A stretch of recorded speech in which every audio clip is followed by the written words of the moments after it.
أعوذ بالله من الشيطان الرجيم. بسم الله الرحمن الرحيم. فمن يرد الله أن يهديه يشرح صدره للإسلام ومن يرد أن يضله يجعل صدره ضيقا حرجا كأنما يصعد في السماء كذلك يجعل الله الرجس على الذين لا يؤمنون وهذا صراط ربك مستقيما قد فصلنا الآيات لقوم يذكرون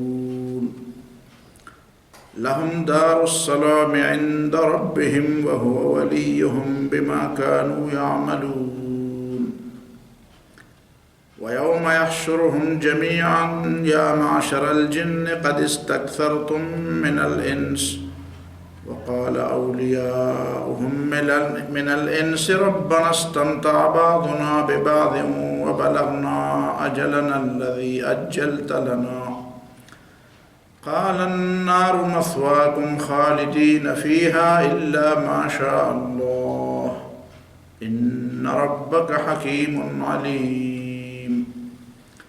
وكذلك نولي بعض الظالمين بعضا بما كانوا يكسبون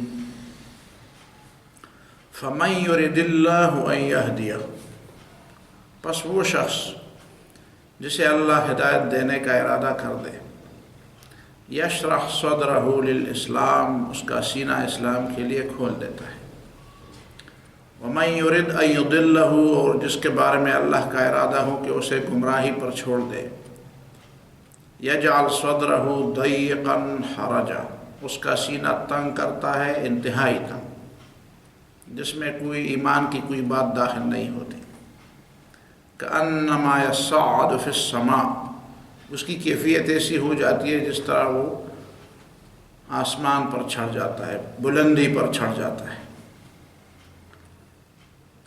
كذلك يجعل الله الرجس على الذين لا يؤمنون اسی طرح اللہ تعالیٰ رجس گندگی مارتا ہے اور ڈالتا ہے یا شیطان کو مسلط کرتا ہے ان لوگوں کے اوپر جو ایمان نہیں لاتے وَهَذَا صِرَاطُ رَبِّكَ مُسْتَقِيمًا اور یہ اسلام تیرے رب کا بنایا اور بتایا ہوا سیدھا رستہ ہے قَدْ فَصَّلْنَا الْآيَاتِ یقیناً ہم نے تفصیل کے ساتھ اپنی نشانیاں بیان کی ہیں لقوم یذکرون ان لوگوں کے لیے جو نصیحت قبول کرتے ہیں لہم دار السلام عند ربہم ایسے لوگوں کے لیے جو نصیحت قبول کر لیں سلامتی کا گھر ہوگا جنت اور اپنے رب کے قریب ہوں گے یہ لوگ وہ ولیہم اور اللہ ہی ان کا دوست اور مددگار اور ناصر اور نگران ہوگا بما كانوا يعملون ان کے ان اعمال کی وجہ سے جو دنیا میں کرتے رہے وَيَوْمَ يَحْشُرُهُمْ جَمِيعًا اور جس دن اللہ ان سب کو جمع کر دے گا اپنے سامنے جن و انس کو اور پھر فرمائے گا یا معشر الجن اے جنوں کی جماعت قد استکثرتم من الانس یقیناً تم نے انسانوں کے بہت سے لوگوں کو گمراہ کیا یقیناً تم نے انسانوں کے بہت سے لوگوں کو گمراہ کیا وقال اولیاؤہم من الانس اور ان جنوں کے وہ دوست جو انسانوں میں سے تھے وہ اس وقت کہیں گے کہ ربنا استمتع بعضنا ببعض اے ہمارے رب ہم نے تو ایک دوسرے سے فائدے اٹھائے ہم نے تو ایک دوسرے سے مزے لیے وبلغنا اجلنا الذی اجلت لنا اور اب ہم پہنچ گئے اس میعاد کو اس وقت مقرر کو جو آپ نے ہمارے لیے مقرر کیا تھا قال النار مثواکم اللہ فرمائے گا جہنم تم سب کی واپسی کی جگہ ہے خالدین فیہا تم وہیں پہ ہمیشہ رہو گے الا ما شاء اللہ سوائے ایسے کہ اللہ ایسا نہ چاہے ان ربک حکیم علیم یقیناً تیرا رب حکمت والا اور علم والا ہے وکذالک نولی بعض الظالمین بعضا جس طرح آخرت میں ہم ظالموں کو ایک دوسرے کے اوپر اور ایک دوسرے کا ساتھی بنا دیتے ہیں اور جہنم میں ان سب کو ڈالتے ہیں اسی طرح دنیا میں بھی ہم ظالموں کو دوسرے ظالموں کے مددگار اور دوست بناتے ہیں بما كانوا یکسبون ان کے اعمال کی وجہ سے یا معاشر الجن والانس اے جنوں اور انسوں کی جماعت، الم یاتکم رسل منکم، کیا تمہارے پاس تم میں سے پیغمبر نہیں آئے تھے؟ یقصون علیکم آیاتی، کہ وہ تمہارے سامنے ہماری آیات کو بیان کیا کرتے تھے، وینذرونکم لقاء یومکم ھذا، اور تمہیں اس دن کی ملاقات سے ڈراتے تھے، ایسا نہیں ہوا تھا۔ قالوا شہدنا علی انفسنا، وہ کہیں گے ہم تو اپنے اوپر گواہ ہیں کہ ایسا ہوا تھا، ہمیں آیات پہنچی تھی، ہمیں بات بتائی گئی تھی۔ وغرتہم الحیات الدنیا، اور ان کو موجودہ زندگی نے دھوکے میں ڈالا تھا۔ وشہدوا علی انفسہم، اور وہ خود اپنے آپ پر گواہ ہو جائیں گے کہ انہم کانوا کافرین، کہ وہ ضد اور انکار کرنے والے تھے، ناسمجھ نہیں تھے، جاہل اور ناسمجھ نہیں تھے، بے خبر نہیں تھے، خبر ہونے کے باوجود انہوں نے ضد اور انکار کا رویہ اختیار کیا۔ فَمَن يُرِدِ اللَّهُ أَن يَهْدِيَهُ يَشْرَحْ صَدْرَهُ لِلْإِسْلَامِ، اس کی تو تفصیل کسی حد تک گزر چکی تھی، 2-3 باتیں اس میں سے ذہن میں رکھنی چاہیے۔ فَمَن يُرِدِ اللَّهُ أَن يَهْدِيَهُ، جس کے بارے میں اللہ ہدایت کا ارادہ کر لیں۔ دیکھیں نا، اللہ تعالیٰ کی مرضی تو سارے لوگوں کی ہدایت کی ہے، اللہ تعالیٰ کی مرضی ہے، پسندیدہ بات اللہ کے نزدیک یہ کہ سب لوگ ہدایت پا جائے، لیکن ارادہ جس کام کا اللہ تعالیٰ کر دیتا ہے تو اس سے مخالفت نہیں ہوتی، اس کی مخالفت نہیں ہو سکتی، کوئی اس کی مخالفت نہیں کر سکتا۔ اور اللہ تعالیٰ جس چیز کا ارادہ کر لیتا ہے اس کے لیے اسباب بھی فراہم کر دیتا ہے، جس طرح ہم کہتے ہیں اللہ تعالیٰ کے بارے میں کہ وہ مسبب الاسباب ہے، تو مسبب الاسباب کا لفظ کہیں نہیں وارد ہوا ہے۔ اس کا معنی یہ ہے کہ اللہ تعالیٰ جس چیز کا ارادہ فرما دیتا ہے تو اس کام کے لیے اللہ تعالیٰ کسی کے دل میں بات ڈالتا ہے، کوئی سبب فراہم کرتا ہے، کوئی موقع اس کو دے دیتے ہے، فراہم کر دیتا ہے۔ تو اللہ تعالیٰ کسی کے ہدایت کا ارادہ کر دیتا ہے تو اس کے لیے موقع بھی فراہم کر دیتا ہے، اس کے لیے اسباب بھی فراہم کر دیتا ہے۔ اس سے بھی زیادہ تفصیلی ترجمہ یہ ہو سکتا ہے، مطلب یہ ہو سکتا ہے کہ دیکھو کچھ لوگ سمجھتے ہیں کہ اس کا معنی یہ ہے کہ تقدیر کوئی نہیں، یعنی گویا کہ پہلے سے کوئی بات مقرر نہیں ہے، پر کسی وقت اللہ تعالیٰ کسی کا ارادہ کر دیتا ہے تو اس کا سینہ کھول دیتا ہے، یہ مطلب نہیں ہے۔ یعنی اللہ تعالیٰ نے جو فیصلہ پہلے سے کیا ہوتا ہے، اس فیصلے کا جب عملی وقت آ جاتا ہے، فیصلہ تو اللہ تعالیٰ نے پہلے کیا تھا، تو اس فیصلہ کا جب عملی وقت آ جاتا ہے تو اس کے لیے اللہ تعالیٰ اسباب پیدا فرماتے ہیں۔ دیکھیں ہماری اور آپ کی پیدائش کا فیصلہ تو اللہ تعالیٰ نے پتہ نہیں کتنے ہزاروں لاکھوں سال پہلے کیا ہوگا،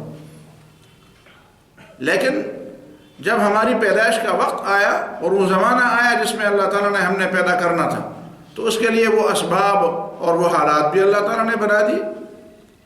تو کسی کی ہدایت کے لیے جو اللہ تعالیٰ کا ارادہ تو پہلے سے موجود ہے، اللہ تعالیٰ کا ارادہ تو پہلے سے موجود ہے، لیکن اس ہدایت کا جب وقت آتا ہے تو اس وقت کے لیے اللہ تعالیٰ اس کے اسباب بھی فراہم کر دیتا ہے۔ اسباب فراہم کرنے میں اللہ تعالیٰ نے فرمایا یشرح صدرہ للاسلام، اس کا سینہ اسلام کے لیے کھول دیتا ہے۔ سینہ اسلام کے لیے کھول دینے کا مطلب یہی ہے کہ اسلام کی بات اس کو اچھی لگتی ہے، بھلی لگتی ہے، وہ وہاں سے واپس نہیں آتی، جس طرح دوسرے کے لیے واپس آ جاتی ہے۔ جس کا سینہ اسلام کے لیے تنگ ہو جاتا ہے تو وہ بات وہ بھی سنتا ہے، یہ بھی سنتا ہے، لیکن ایک بات کو قبول کرنے والا ہوتا ہے، دوسرا بات کو رد کرنے والا ہوتا ہے۔ وَمَن يُرِدْ أَن يُضِلَّهُ، اور جس کے بارے میں اللہ کا ارادہ ہو کہ اس کو گمراہی پر چھوڑ دے۔ یہ ترجمہ بھی ٹھیک ہے کہ جس کے بارے میں اللہ کا ارادہ ہو کہ اسے گمراہ کر دے، اس لیے کہ ہدایت اور دلالت اللہ تعالیٰ کے ہاتھ میں۔ البتہ یہ سوال کہ اللہ تعالیٰ کس کو گمراہ کرتا ہے، تو کم از کم یہ بات تو آپ ذہن سے نکال لیں، اور یہ بات تو نہیں ہے کہ اللہ تعالیٰ اس شخص کو گمراہ نہیں کرتا کہ جو ہدایت کا ارادہ کر لیتا ہے۔ ظاہر ایسی بات تو نہیں، اگر ایسی بات ہوتی تو پھر پیغمبر بھیجنے کا مطلب کیا تھا؟ آخر پیغمبر اور کتابیں اور دلائل تو اللہ تعالیٰ بار بار اسی لیے بیان فرماتا ہے کہ اللہ تعالیٰ چاہتا ہے کہ یہ لوگ ہدایت کے لیے تیار ہو جائیں اور ہدایت پا لیں۔ لہذا جو شخص ہدایت کے لیے طلبگار ہوتا ہے اور ہدایت چاہتا ہے، اس کو تو اللہ تعالیٰ گمراہ نہیں کرتا۔ باقی رہے وہ کہ جو ہدایت نہیں چاہتا، تو نہیں چاہنے والے، ہدایت نہ چاہنے والے دو قسم کے ہیں. ایک وہ ہدایت نہ چاہنے والے ہیں جو ہدایت نہ چاہنے والے بھی ہیں اور گمراہی چاہنے والے بھی نہیں ہیں، بس سرے سے ان کو اس سے کوئی واسطہ ہی نہیں ہے، ان کو بھی اللہ تعالیٰ ہدایت نہیں دیتا. یعنی اس کا مطلب یہ ہے کہ جو ہدایت کو سرے سے قیمتی چیز سمجھتے نہیں ہیں، سرے سے اس کو زیر بحث نہیں لاتے، کہتے ہیں ہمیں اس کی ضرورت نہیں ہے. دوسرے وہ لوگ جو ہدایت سرے سے چاہتے نہیں ہیں بلکہ گمراہی چاہتے ہیں. وہ چاہتے ہیں کہ وہ گمراہی پر اسی طرح اڑے رہیں. وہ تو ضدی لوگ ہیں، ان کے بارے میں تو پہلے فرمایا گیا ہے کہ ان پر تو کوئی بات اثر ہی نہیں کرتی. باقی رہی یہ بات کہ اللہ تعالیٰ کیوں اس کا ارادہ کر دیتا ہے کہ وہ گمراہ ہو جائے، تو ظاہر ہے کہ اللہ تعالیٰ نے تو اسباب فراہم کرنے ہیں اس طریقے کے مطابق جس طریقے کے مطابق انسان جاننا چاہتا ہے. امتحان میں یہی ہوتا ہے کہ اگر طالب علم کو قلم اور کاغذ کی ضرورت پڑے تو جو امتحان لیتا ہے وہ اس کو قلم اور کاغذ تو فراہم کر دیتا ہے، یا تو اس کو واپس دے دے کہ چلو اپنے کمرے میں جاؤ، لیکن کمرے میں وہ نہیں جوڑتا اس کو. تو جہاں پہ وہ بیٹھا ہوا ہے وہیں پہ اس کو قلم بھی اور وہیں پہ اس کو کاغذ بھی فراہم کیا جاتا ہے. چاہے وہ اس کے سر پر کھڑا دیکھ رہا ہو کہ یہ تو غلط لکھ رہا ہے، سوال کیا ہے اور جواب کیا ہے، لیکن اس کو لکھنے دیتا ہے. تو اللہ رب العالمین بھی جس دنیا میں، یہ دنیا امتحان گاہ ہے اور اسی امتحان گاہ میں اللہ تعالیٰ لوگوں کا امتحان لے رہا ہے. اب امتحان لینے کے لیے اللہ تعالیٰ ان کو قلم اور کاغذ اور موقع فراہم کرتا ہے. باقی لوگ جو کچھ لکھیں اور جو کچھ لکھنا چاہے ان کو آزادی ہے. اللہ تعالیٰ خوب جانتا ہے کہ غلط لکھ رہا ہے، لیکن یہ موقع نہیں دیتا کہ میں تو اس کے بعد اچھی بات پر آنے والا تھا لیکن تم نے مجھے چھوڑ ہی نہیں دیا، تم نے مجھے پہلی غلطی پر پکڑ لیا. تو پہلی غلطی پر اللہ تعالیٰ نہیں پکڑتا، ڈھیل دیتا ہے.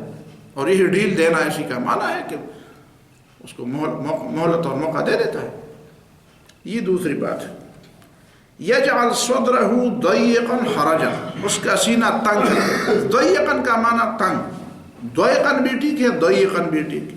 اس کے بعد حرجن کا معنی کیا ہے؟ تو عام طور پر ہم یہی معنی کرتے ہیں کہ ضیقا حرجن، انتہائی سخت تنگ. حضرت عمر رضی اللہ تعالیٰ عنہ نے بنو مدلج قبیلے کے ایک شخص سے پوچھا. یہ آپ کو علم ہے پہلے سے کہ دیہاتوں میں اصل بولی جاتی ہے اور لغات وہیں کے درست ہوتے ہیں. پشتو بھی اگر ہم نے صحیح طور پر سمجھنی ہو تو ہم دیہاتوں کے لوگوں کو سنیں. اور کبھی کبھی انسان کو بہت لطف آتا ہے کہ وہ ایسے ایسے الفاظ اور ایسے ایسے جملے اور ایسے ایسے کلمات بولتے ہیں جو کبھی کبھی سالوں میں ہم نہیں سنتے. تو حضرت عمر رضی اللہ تعالیٰ عنہ کے بارے میں تو معلوم ہے کہ وہ لوگوں کو کہا کرتے تھے کہ اپنی عربی کے جو پرانے اشعار اور پرانے جو ضرائب الامثال وغیرہ ہیں تو اسی طرح ان کو پڑھتے رہو، ان کو سیکھتے رہو، اس میں تمہاری کتاب کی تفسیر ہے. تو حضرت عمر رضی اللہ تعالیٰ عنہ نے ایک بنو مدلج قبیلے کے ایک دیہاتی سے پوچھا مل حرجہ، حرجہ کیا ہے؟ اس نے کہا حرجہ عربی زبان میں اس درخت کو کہتے ہیں جو درخت کسی ایسی جگہ پہ ہے جہاں پہ نہ کوئی چرنے والا جانور پہنچ سکتا ہے تاکہ اس میں سے کھا لے، اور نہ وہاں پہ کوئی ایسے جانور اور ایسے چرند پرند پہنچ سکتے ہیں جو اس کے سائے سے یا اس کے پتوں سے یا اس کے پھل سے کوئی فائدہ لے لے. وہ کسی ایسی جگہ پہ کھڑا ہے، یا تو وہ انتہائی جھاڑی دار درختوں میں اور انتہائی کانٹا دار درختوں میں بالکل گھرا ہوا درخت ہے جس تک پہنچنے کا کوئی راستہ نہیں. بہرحال حرجہ اس درخت کو کہتے ہیں جو کسی ایسی جگہ پہ استادہ ہے اور کھڑا ہے جہاں پہ اس سے فائدہ کوئی نہیں لیا جا سکتا. وہاں پہ کسی شخص کا پہنچنا اور اس سے فائدہ اٹھانا بالکل ناممکن ہو جاتا. تو اس نے کہا اچھا میں سمجھ گیا کہ قرآن نے جو فرمایا کہ یجعل صدرہ ضیقا حرجا، جس شخص کے بارے میں گمراہی کا فیصلہ ہوتا ہے اس کا سینہ تنگ ہوتا ہے اور ایسے نارسیدھا ہو جاتا ہے، پہنچ سے دور ہو جاتا ہے کہ وہاں پہ کسی ہدایت کی بات کی پہنچ نہیں ہو سکتی، کوئی ہدایت کی بات وہاں پہ نہیں پہنچتی ہے. اس معنی میں آپ کو علم ہونا چاہیے کہ حرجن پھر مصدر نہیں ہوگا بلکہ حرجن، حرجہ کی جمع ہوگی. کأنما یصعد فی السماء، گویا کہ وہ آسمان پر اور بلندی پر چڑھ رہا ہے. بلندی پر اگر آپ چڑھ رہے ہوں تو آپ کا سینہ تنگ ہوتا ہے، سانس پھول جاتی ہے، سینہ تنگ ہو جاتا ہے، اور بعض علاقے تو ایسے ہوتے ہیں جہاں پہ سانس لینا مشکل ہو جاتا ہے، اور خاص کر جب آپ جہاز پہ سفر کرتے ہوں اور بہت زیادہ بلندی پر جائیں تو وہاں آکسیجن ہی ختم ہو جاتی ہے اور پھر آپ کو مصنوعی آکسیجن لینی پڑتی ہے۔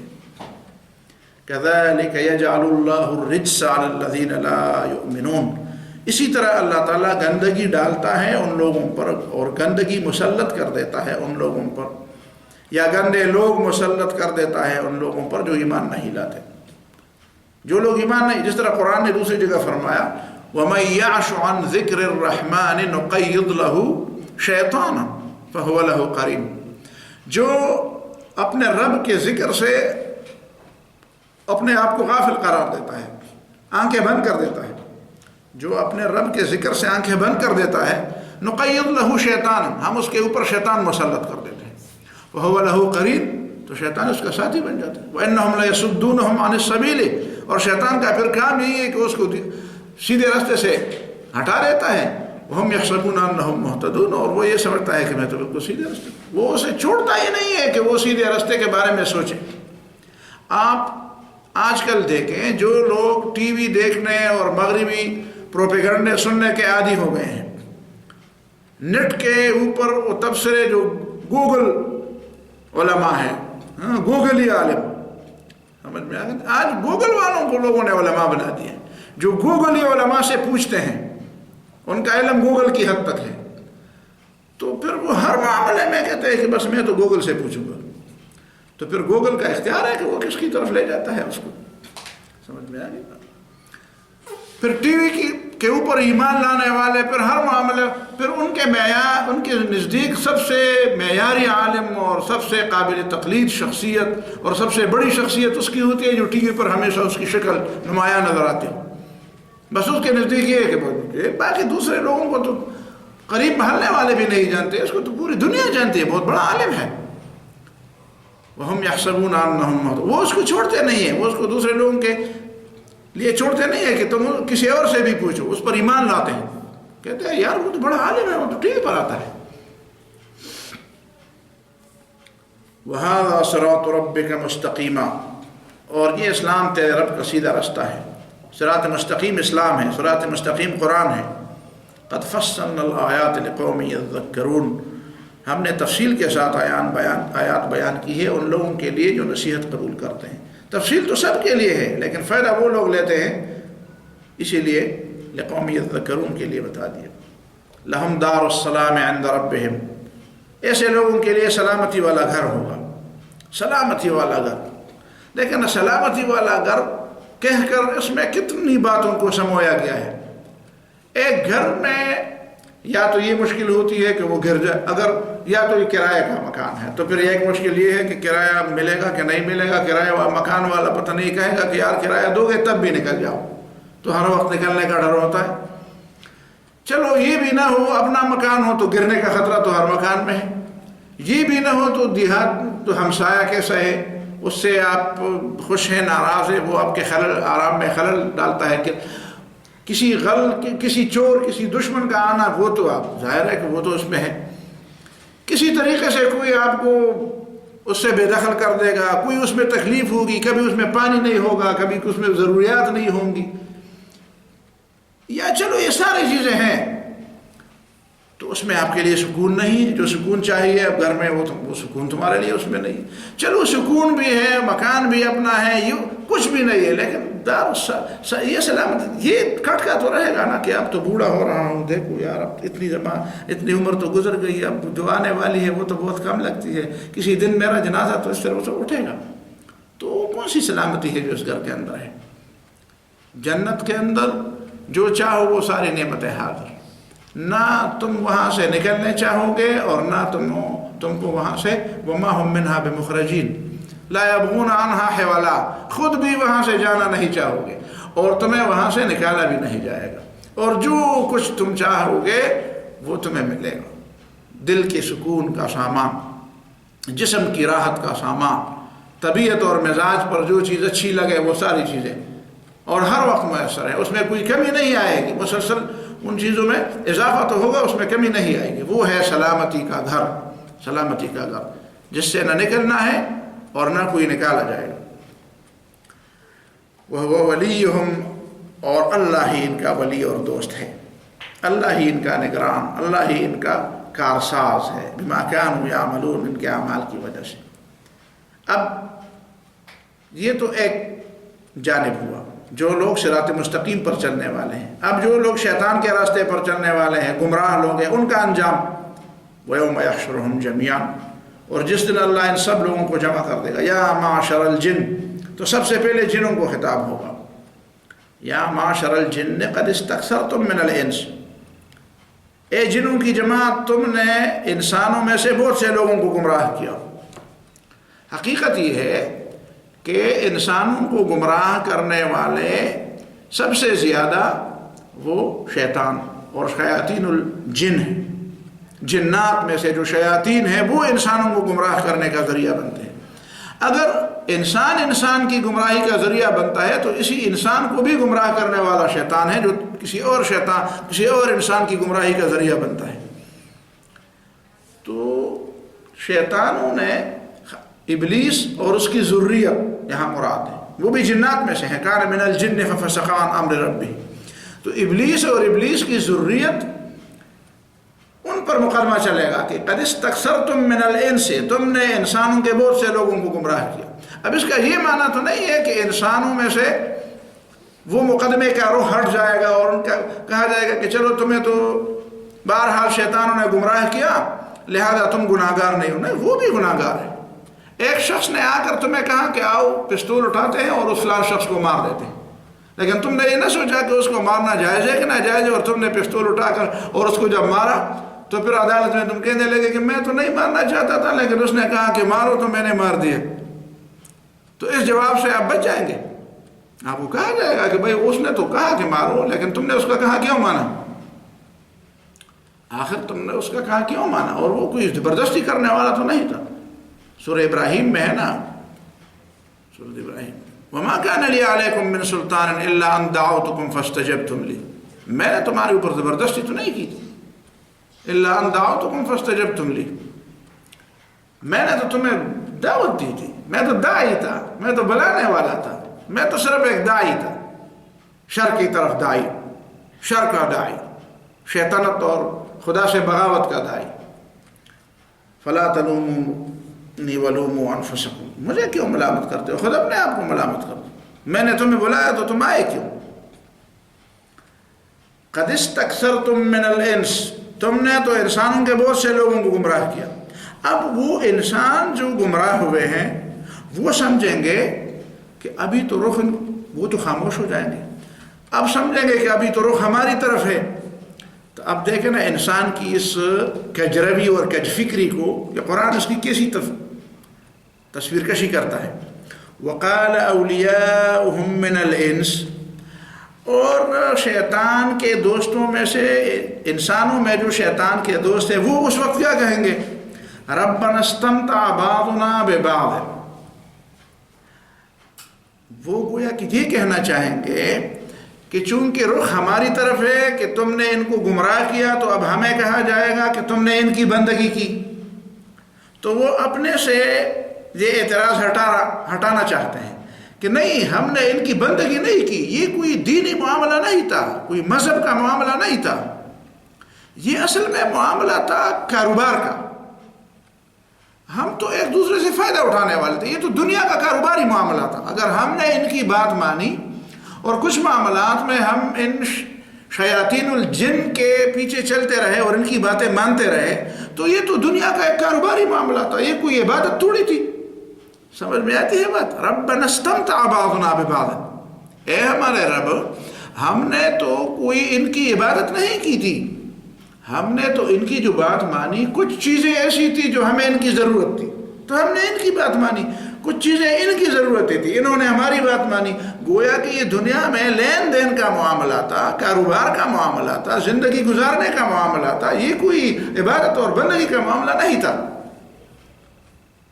تو اللہ تعالیٰ اس کے بارے میں کیا فرماتا ہے؟ قال النار مثواکم خالدین فیہا، جہنم تم سب کی جگہ ہے، ہمیشہ اس میں رہو گے. تم یہ سمجھتے ہو کہ تم جس چیز کو کاروبار سمجھتے ہو وہ اللہ تعالیٰ کی حدود سے آزاد کوئی چیز ہے. پہلی بات تو یہ ہے کہ یہ بات کاروبار کی نہیں تھی، یہ بات بندگی اور کسی کی خدائی تسلیم کرنے کی تھی. اس لیے کہ جو شخص کسی کی بات کو آخری سند مانتا ہو گویا وہ اسے خدا مانتا ہے. جو شخص بھی کسی کی بات کو آخری سند مانتا ہے، آخری سند مانتا ہے کہ اس کے لیے کسی خدائی سند کی ضرورت نہیں ہے، گویا کہ وہ اس کو خدا مانتا ہے. ہم نبی صلی اللہ علیہ وسلم کی بات کو اسی لیے آخری سند مانتے ہیں کہ اس کی سند اللہ کی طرف سے آئی ہے. وما ارسلنا من رسول الا لیطاع باذن اللہ. پیغمبر کی بات اسی لیے سند ہے کہ پیغمبر کی بات کے پیچھے اللہ تعالیٰ کی سند ہے، اور اللہ تعالیٰ کی سند بجائے خود. تو پیغمبر کی بات ماننا اللہ تعالیٰ کی بندگی کرنا ہے، اور اللہ تعالیٰ کی بات ماننے کے لیے کسی اور کی سند کی ضرورت نہیں ہے، لہذا اللہ تعالیٰ کی بات ماننا عبادت ہے. اب اگر کوئی شخص کسی ایسے شخص کی بات مان رہا ہو جس کے بارے میں اس کا عقیدہ ہو کہ اس کی بات بجائے خود سند ہے، اسی لیے اس کے لیے اللہ تعالیٰ کی طرف سے کسی سند کی ضرورت نہیں، تو یہ اس کی عبادت ہے. تو تم نے کاروبار کے حوالے سے جن لوگوں کی باتیں مانی، تو کیا تم اس کے لیے کوئی خدائی سند کا مطالبہ کرتے تھے؟ نہیں کرتے تھے، تو یہ اس کی بندگی ہے.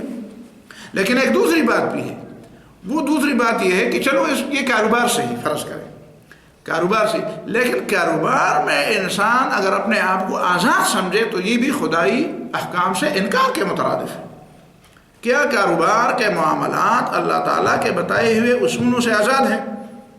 تو یہ کون سا بہانہ ہوا کہ ربنا استمتع بعضنا ببعض؟ اے ہمارے رب، یہ ہمارا کاروباری معاملہ تھا، ہمارا کاروباری معاملہ تھا. اسی طرح تو قرآن مجید میں ان لوگوں کے بارے میں کہا گیا ہے جنہوں نے بتوں کو یا جنہوں نے اللہ کو چھوڑ کر کچھ لوگوں کو خدا بنا لیا ہے. ان کے بارے میں کیا ہے؟ ان کے بارے میں قرآن نے یہ فرمایا ہے کہ ربنا استمتع بعضنا ببعض وبلغنا اجلنا الذي اجلت لنا. اسی سے ملتی جلتی آیت میں دوسری جگہ ایک بات بیان ہوئی ہے، اور وہ بات وہ ہے کہ اللہ تعالیٰ نے فرمایا ہے اس دوسری جگہ پہ، کون سی جگہ ہے وہ؟ ہاں جی، کسی کے ذہن میں بات آتی ہے مجھے وہ آیت.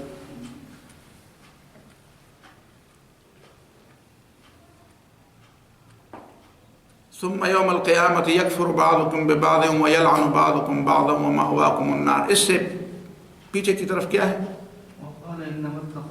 وقال انما اتخذتم من دون اللہ اوثانا مودۃ بینکم فی الحیاۃ الدنیا. وقال یہ ابراہیم علیہ السلام کی بات ہے. وقال انما اتخذتم من دون اللہ اوثانا، تم لوگوں نے اللہ کو چھوڑ کر جو بت بنائے ہیں، کس لیے بنائے ہیں؟ مودۃ بینکم، تاکہ ان بت کی بندگی تمہارے لیے دوستی کا ذریعہ بنے. اس بت پر تم ایک دوسرے کے ارد گرد جمع ہوتے ہو، اور اس بت کی بندگی پر تم کی بنیاد پر تم ایک دوسرے کے دوست بن گئے ہو. اور کیا ہے؟ انما اتخذتم من دون اللہ اوثانا مودۃ بینکم فی الحیاۃ الدنیا. تم کہتے ہو یہ تو ہمارے ملنے جلنے کا ایک ذریعہ ہے، ہمارے تعلقات برقرار رکھنے کا ایک واسطہ اور ایک وسیلہ اور ایک ذریعہ ہے، ایک بنیاد ہے. تو اس طرح تو سارے لوگ بھی اسی طرح بہانے بناتے ہیں. وہ کہتے ہیں کہ ہمارے تعلقات کی بنیاد اسی پر ہے کہ ہم اس کے ارد گرد جمع ہوتے ہیں، وہ بھی آتے ہیں، ہم بھی آتے ہیں، تو تعلق بڑھتا ہے. اور یہی بھی لوگ کہتے ہیں ربنا استمتع بعضنا ببعض، ہم تو کسی کی خدائی نہیں مانتے تھے، ہم تو صرف یہ کہتے تھے کہ ہمارا کاروبار جاری ساری رہے. تو یہ تو کاروبار تھا، وہ ان کا ہم سے فائدہ تھا، ہمارا ان سے فائدہ تھا. تو یہ ایک دوسرے سے فائدہ اٹھانا. تو کیا دوستی کی بنیاد اسلام سے آزاد ہے؟ اگر آزاد ہے تو پھر وہیں پہ اللہ تعالیٰ کیوں فرماتا ہے کہ قال النار مثواکم ثم یوم القیامت یکفر بعضکم ببعض ویلعن بعضکم بعضا ومأواکم النار؟ کیوں جہنم کی وعید سنائی جاتی ہے؟ اگر دوستی کے معیارات اللہ تعالیٰ کے احکام سے آزاد ہیں تو پھر ان کو ایسی سزا نہیں ہونی چاہیے، پھر ان کے ایسی دھمکی نہیں ہونی چاہیے. اسی طرح اگر کمائی اور مفادات اور کاروبار اور لین دین کی بنیاد پر ایک دوسرے کی بات ماننا یہ اسلام سے آزاد چیز ہے، تو پھر یہیں پہ کیوں کہا جاتا ہے کہ اللہ تعالیٰ نے فرمایا کہ قال النار مثواکم خالدین فیہا؟ اب باتیں نہ بناؤ. اللہ تعالیٰ تو جواب ہی نہیں دیتا. دیکھیں نا، یہ جواب تو ہم بات کرتے ہیں، تشریح کرتے ہیں. اللہ تعالیٰ نے تو فرمایا کیا جب وہ کہہ دیں گے کہ ربنا استمتع بعضنا ببعض، الہی یہ تو ہمارا مفادات کی بات تھی، معاملات تھا، لین دین کی باتیں تھی. وبلغنا اجرنا الذی اجلت لنا، اور ہمیں موقع نہیں ملا سنبھلنے کا اور توبہ کرنے کا اور عبادت کرنے کا ہمیں موقع نہیں ملا، اور اتنے میں موت آ گئی. وبلغنا اجرنا الذی اجلت لنا، اسی کاروباری زندگی میں بس چلتے اڑتے بیٹھتے اور دوڑتے ہماری موت کا وقت آ گیا. وبلغنا اجرنا الذی اجلت لنا، اجل اور موت سر پر آ گئی. تو اس کا مطلب یہ کہ ہم معذور ہیں، ہم تو کاروبار کرتے تھے. تو اللہ تعالیٰ اس کا جواب یہ نہیں دیتا کہ یہ تم ٹھیک کہتے ہو کہ غلط کہتے ہو، اس لیے کہ بات ہے ہی غلط. اور اس بات کی غلطی کی دو میں نے آپ کے سامنے وجوہات رکھی. یا یہ بات تھی کہ کاروبار جو ہے وہ اس میں عبادت کی کوئی پہلو نہیں، اس لیے اسلام سے آزاد چیز ہے. اسلام سے آزاد چیز ہے کاروبار، تو اسلام سے آزاد چیز نہیں ہے. گویا کہ تم دین کسی اور چیز کو سمجھتے ہو اور آخرت اور اللہ تعالیٰ کی رضا اور عبادت اور بندگی کسی اور چیز کو سمجھتے ہو. کیا تم استمتع بعضنا ببعض، ایک دوسرے سے فائدے اٹھانے کی اس بات کو تم اللہ تعالیٰ کے حدود سے اور اللہ تعالیٰ کے احکام سے آزاد سمجھتے ہو؟ یہ تو آزاد نہیں. دوسری بات اور بھی ہے، ربنا استمتع بعضنا ببعض، اے ہمارے رب ہم نے مزے لیے. بس یہ تو زیادہ سے ایک مزہ لینا تھا. مطلب یہ کہ یہ تو کوئی سنجیدہ کام نہیں تھا. استمتاع مزہ کرنا، مزہ لینا. اس طرح قرآن میں دوسری جگہ تمتعوا فإن مسیرکم الی النار، اور کرو مزے کرو. استمتاع انجوائمنٹ. استمتع بعضنا ببعض، اے اللہ یہ کوئی سنجیدہ معاملہ نہیں تھا، یہ تو بس ایک انجوائمنٹ تھی، مزہ لینا تھا. ہم تو ہم نے اس معاملے کو اتنا مذہبی، اور جتنا آپ دیکھیں نا، یہ جو کبھی کبھی ہمیں تانے دیے جاتے ہیں کہ تمہارے یہ گہری باتیں، استاد پخے خبریں ادا پما ڈیرے بد. تو کچھ لوگ اس طرح کرتے ہیں، یار پار معاملہ کی طرح سے پخے مو آیا، بس کچھ معاملہ اسی طرح چھوڑ دو، وہاں معاملہ ہے کوئی بڑی. یہ تو کوئی غیر سنجیدہ بحث نہیں ہے، اس کو خامخواہ سنجیدہ نہ بناؤ. تم ہر معاملے کو سنجیدہ معاملہ بناتے ہو.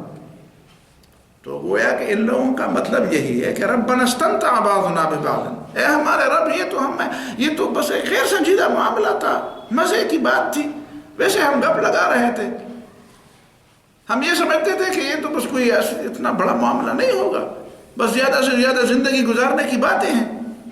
تو ہم نے اس طرح، ٹھیک ہے نا، قرآن میں جس طرح دوسری جگہ پہ فرمایا جاتا ہے کہ جہنم والوں سے پوچھا جائے گا ما سلککم فی سقر، جہنم کیوں آ گئے؟ قالوا لم نکن من المصلین، نماز نہیں پڑھتے تھے. ولم نکن نطعم المسکین، غریب کے کھانے کا انتظام نہیں کرتے تھے. وکننا نخوض مع الخائضین وکننا نکذب بیوم الدین، اور ہم قیامت کو جھٹلاتے تھے. اور اس میں ایک کیا ہے؟ وکننا نخوض مع الخائضین، بس جو بحث بھی ہوتی تھی ہم اس بحث میں حصہ لیتے تھے. ہم یہ نہیں کرتے تھے کہ بس لوگ بحثیں کریں اور ہم اس میں خواہ. کبھی کبھی لوگوں کو یہ اعتراض ہوتا ہے، یار ہم تو گپ لگا رہے تھے، آپ نے ویسے اس سے سنجیدہ مسئلہ بنا دیا. یہ لوگ گپ میں نکاح بھی باندھتے ہیں اور نکاح بھی پڑھتے ہیں اور گپ میں طلاق بھی دیتے ہیں. گپ میں جو ہے نا وہ کبھی نعوذ باللہ وہ قرآن کے بارے میں، اسلام کے بارے میں، دین کے بارے میں، سنجیدہ معاملات کے بارے میں کہتے ہیں یار یہ تو ڈرامہ تھا، یہ تو گپ شپ تھی، یہ تو ویسے مذاق تھا. تو ربنا استمتع بعضنا ببعض، اے ہمارے رب ہم نے اس معاملے کو سنجیدہ نہیں لیا تھا، یہ تو بس ایک انجوائمنٹ کا ایک معاملہ تھا، مزے لینے کا ایک معاملہ تھا. اور وہ ہم سے مزے لیتے رہے، ہم ان سے مزے لیتے، ہم تو تماشا دکھاتے رہے، تماشے دیکھتے رہے. وہ تماشا دکھاتے رہے، ہم تماشے دیکھتے رہے. تو اس معاملے میں دین کی بات کہاں سے آ گئی؟ وبلغنا اجرنا الذی اجلت لنا، اور اسی تماشوں میں ہماری عمر گزر گئی. ہم سمجھتے تھے کہ ابھی فارغ ہو جائیں گے سنجیدہ کام کے لیے، تو اس کام کے لیے تو ہم صرف سے فارغ نہیں ہوتے. اگر ہم فارغ ہوتے اور موت نہ آتی تو شاید ہم زندگی کے سنجیدہ معاملات میں کچھ غور کرتے، لیکن ہم تو بس اسی طرح غیر سنجیدہ معاملات میں پڑے تھے کہ بس مزے لیتے تھے. تو اللہ تعالیٰ ان دونوں باتوں کو مسترد کر دے، جواب ہی نہیں دیتا. جواب یہی دیتا ہے کہ النار مثواکم. پہلی بات کا جواب بھی یہ کہ النار مسواکم، کیا تم کاروبار کو اسلام سے آزاد سمجھتے تھے؟ اور دوسری بات کا جواب بھی یہ کہ اچھا تم یہ سمجھتے تھے کہ یہ دنیا ہم نے عبث اور غیر سنجیدہ طور پر پیدا کیا ہے، افحسبتم انما خلقناکم عبثا، بس ویسے فضول پیدا کیا گیا، تو لہو لعب کے لیے تو تمہیں پیدا نہیں کیا گیا. تمہیں یہ کیوں نہیں سوچے کہ یہ میں تو زندگی تو کوئی مقصد، کسی مقصد کے لیے ہے، اسی طرح لہو لعب کے لیے تو نہیں پیدا کی گئی. یہ دونوں باتیں ذہن میں رکھیں. ربنا استمتع بعضنا ببعض، اے ہمارے رب ہم نے ایک دوسرے سے فائدے اٹھائے، اے ہمارے رب ہم تو مزے لیتے رہے. وبلغنا اجلنا الذي اجلت لنا، اور اسی فائدے لینے اور مزے لینے میں بس اچانک موت آ گئی. وبلغنا اجلنا الذي اجلت لنا، اور تم نے ہمارے لیے جو موقع مقرر کیا تھا اس پہ آ گئے. قال النار مثواكم خالدین فیہا، جہنم تمہاری واپسی کی جگہ ہے اور تم اس میں ہمیشہ رہو گے، الا ما شاء اللہ، ہاں اگر اللہ چاہے تو. اس کا مطلب یہ نہیں ہے کہ اللہ تعالیٰ کسی وقت ہمیں یہ بتاتا ہے کہ جہنم سے نکل بھی جاؤ گے. مطلب یہ ہے کہ دیکھو جو جہنم میں ہمیشہ کے لیے رہیں گے تو اسی لیے نہیں رہیں گے کہ نعوذ باللہ اللہ تعالیٰ کی مرضی یہ ہوگی کہ نہیں رہیں اور پھر بھی رہیں گے. نہیں، ہمیشہ جنت والے جنت میں ہمیشہ رہیں گے لیکن اللہ کی مرضی سے رہیں گے، اور جہنم والے جہنم میں ہمیشہ رہیں گے لیکن اللہ کی مرضی سے رہیں گے. تو جہنم کی ہمیشہ رہنے والی زندگی اللہ تعالیٰ کی مرضی کے مطابق، اور جنت کی بھی ہمیشہ رہنے والی زندگی اس نے اللہ تعالیٰ کی مرضی چھین نہیں لی ہے. اللہ تعالیٰ اس کے بعد بھی اپنی مرضی کا مالک ہے. تو اللہ تعالیٰ کی مشیت تو اللہ تعالیٰ کی صفت ہے، وہ تو اس سے زائل نہیں ہوتی، وہ تو اس سے جدا نہیں ہوتی. الا ما شاء اللہ. ان ربک حکیم علیم، یقیناً تیرا رب حکمت والا ہے اور علم والا ہے. باقی آیات کی انشاءاللہ بعد میں. واخر دعوانا